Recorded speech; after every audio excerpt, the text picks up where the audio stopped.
We had another meeting na wala na si Martin Romualdez. Kasi, hindi naman talaga siya kasali. Sinisiksik-siksik lang niya yung sarili niya. Totoo yan. Ito yan. Papunta tayo kay Martin mamaya. Gusto nyo? Tawag sa kanya ng mga kasamahan niya doon sa house, Tambi!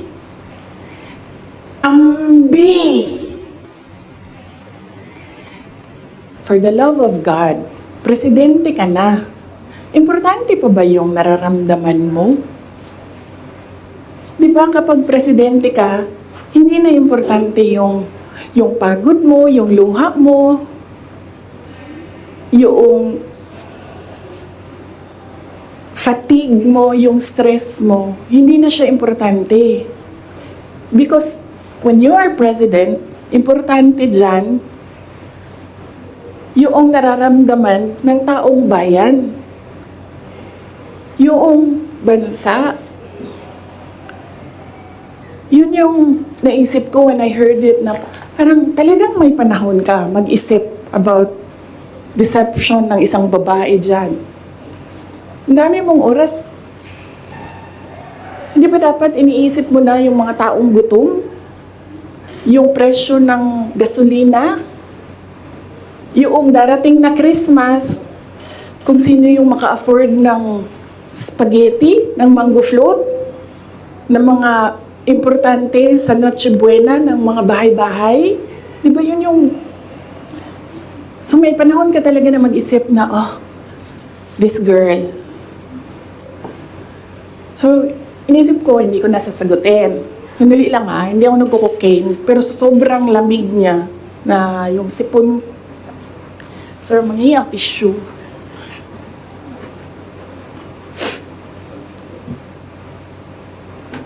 Huwag niyo lang hinaan, sir, kasi sa sobrang dami natin. Tissue lang, sir, may panyo ako. Ayoko ng panyo. Huwag niyo i-off, sir, kasi sa sobrang dami natin, mamamatay tayo dito pag walang aircon. Kasi hindi iikot yung hangin. Okay. Hindi ako umiiyak. Hindi ako nagko-cocaine. Malamig yung aircon. Okay. So yun. Hindi ko na siya sasagutin. Kasi naman, hindi naman siya mahalaga sa bayan. Pakialam natin sa kung anong nararamdaman ng president at vice president, di ba? Ako gani, sabi ni Saya pa, dawat-dawat raman na. Di ba? Dawat-dawat rana. Ako, ginatira ko nila kada adlaw. I am a subject of a Mega Millions PR attack. I am a subject of a House Committee hearing. Pero hindi na importante yung nararamdaman ko dyan. Ang mahalaga, matuloy namin sa Office of the Vice President kung ano yung sinabi namin na gagawin namin. Diba? So, I don't understand why we're talking about feelings. So, hindi ko na siya sasagutin. And then, sabi ng mga tiga Davao, nandun ako sa Davao nung lumabas niyang deception na yan. And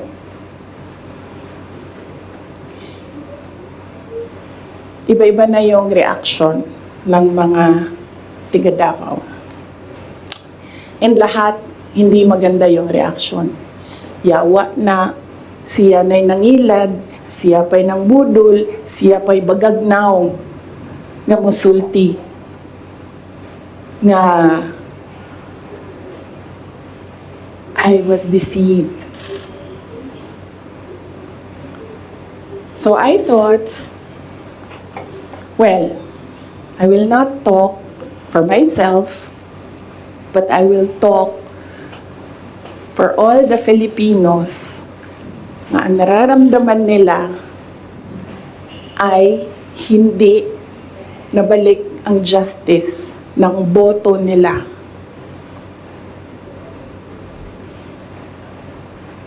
So, yan yung context. Mahaba ng context. Okay? So, nasaan ako? 2021, January. 2021, October, filing. Kita ninyo ako nag-file ng mayor.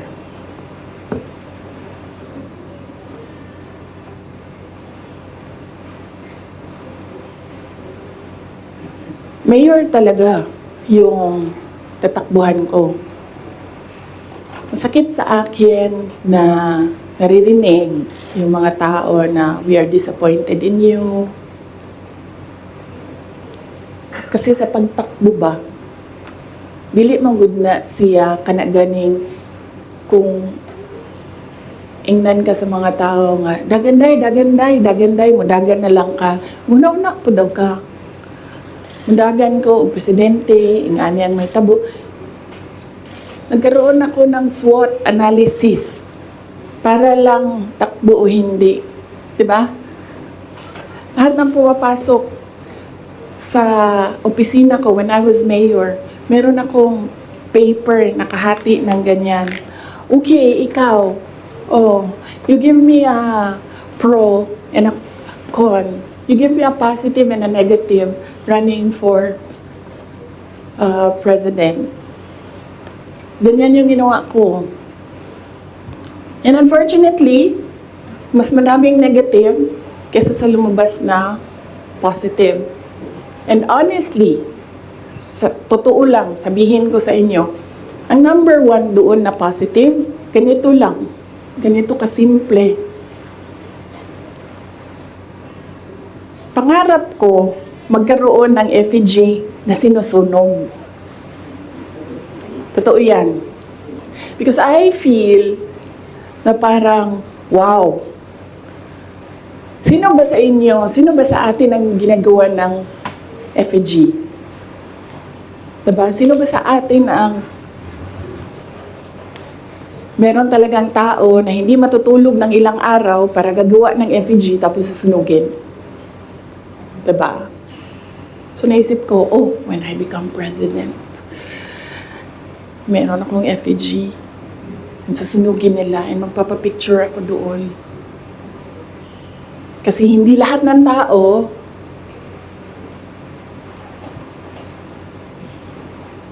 merong ganon sa buhay nila.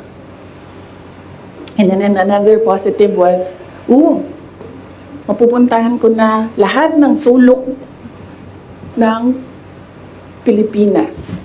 Makikilala ko na lahat ng mga tao, mga kababayan ko sa Pilipinas. Mapupuntahan ko lahat ng mga bansa na madaming Pilipino na nagtatrabaho doon, na tumutulong sa ekonomiya natin dito sa bansa. One of those positive things na nalista doon, na nasabi ko, kung makapunta ako doon sa kanilang lugar, baka naman ma-inspire sila na gawin kung ano yung ginagawa sa Davao City. At the time, bago ako bumaba for mayor, Davao City, nabayaran namin yung utang ng Davao City. 0 ang utang ng Davao City. Number 4 kami sa competitiveness across the country among all HUCs. Number 8 kami sa pinakamayaman na syudad. Insurgency-free kami. Ang dami naming awards. If I remember the number right, 117 awards ang 2016 namin until 2022 ang mga recognition namin sa lahat ng ginawa namin sa Davao. Hindi na nila kami matalo sa most child-friendly city in the Philippines. Nag-Hall of Fame na kami sa Davao. So naisip ko, baka naman kung mapuntahan ko yung ibang lugar, may isip nila na, pwede yan dito sa amin.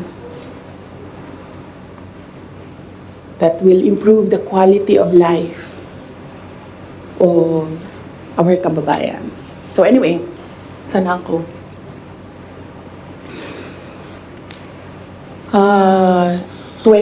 October, nag-file ako. Pagdating ng late October, after deadline ng filing, tumawag sa akin si Senator Amy Marcos. Sabi niya sa akin, pwede ka ba tumakbong Vice President?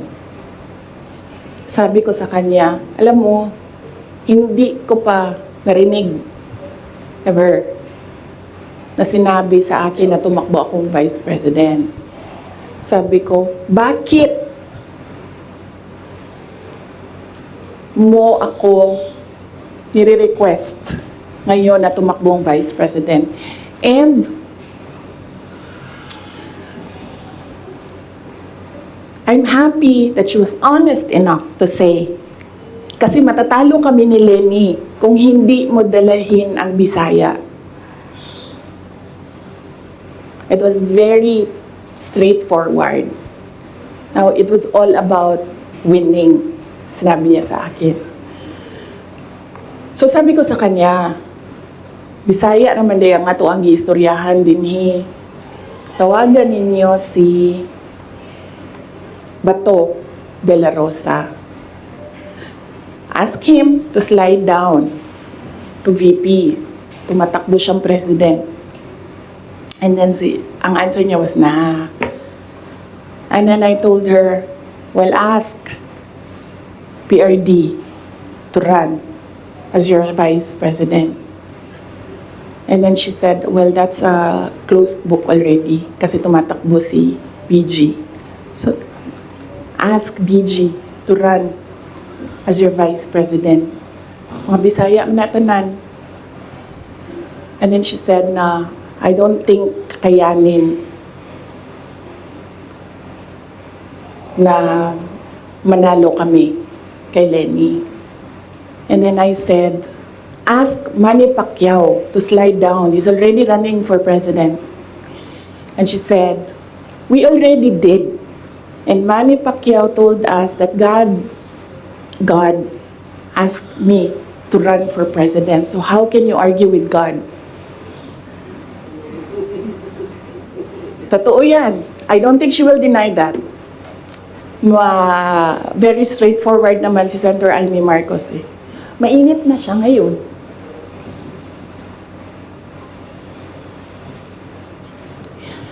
So, I said, sabi ko, it's never been talked about.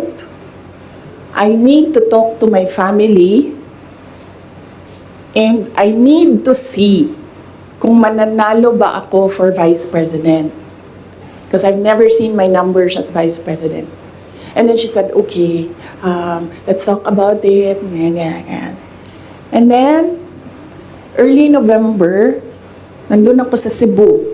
Pumunta ko Cebu, nakita niyo yun, di ba? For an event.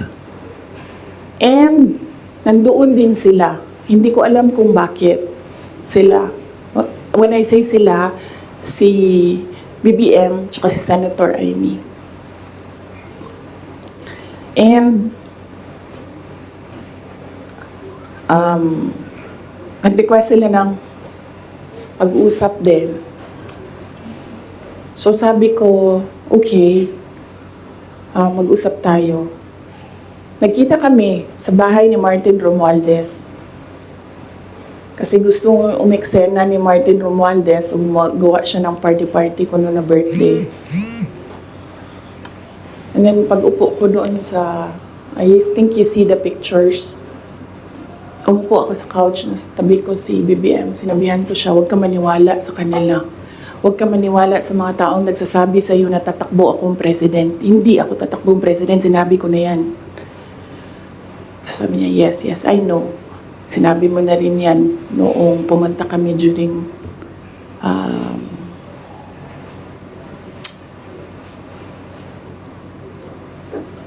birthday ko. May 29 nata sila pumunta sa Davao. So, okay. Okay na yun. And then, we had another meeting na wala na si Martin Romualdez. Kasi, hindi naman talaga siya kasali. Sinisiksik-siksik lang niya yung sarili niya. Totoo yan. Ito yan. Papunta tayo kay Martin mamaya. Gusto niyo? Tawag sa kanya ng mga kasamahan niya doon sa house, Tambi!